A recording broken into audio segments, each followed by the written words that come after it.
During the Cold War, Major Chris Hadfield was a Canadian Forces pilot, and Russian flyers were the enemy. Now the Major is an astronaut, and Russians are his colleagues. Hadfield is training for a shuttle flight that will include a hookup with the Russian space station Mir. And these days, you'll find him in Russia, getting acquainted. Ken Ernhofer reports. Chris Hadfield is used to training on space station mock-ups, but as a Canadian astronaut, he does most of his preparation in the United States. On his visit to Russia's Space Training Center with his American colleagues, he checked out the kind of docking ring he'll mount and help operate in October, when the shuttle he'll fly links with the Russian space station Mir. I'll be building the mechanism into the shuttle so that it's built and in place for our docking itself. And then during the docking, I'll be running the cameras and the TV and everything so that we end up with the right targets.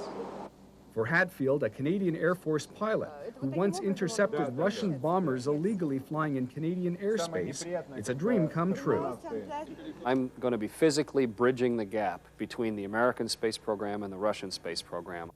Not only will Hadfield's mission in October be his first space flight, it'll be a first for Canada in numerous ways. The first time a Canadian will board an orbiting Russian spacecraft, the first Canadian ever to operate the remote-controlled Canada arm, and the first Canadian ever to become a full NASA mission specialist, trained to even fly and land Atlantis in case of emergency.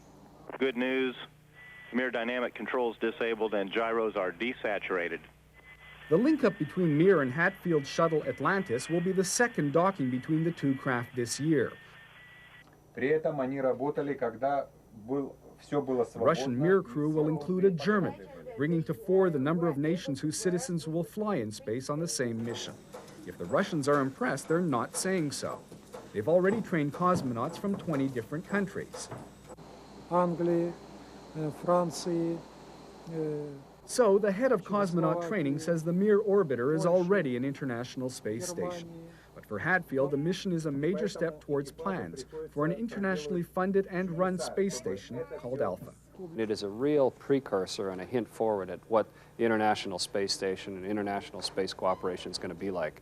Astronauts like Chris Hadfield can't resist an opportunity like that. Ken Ernhofer, CTV News, Moscow.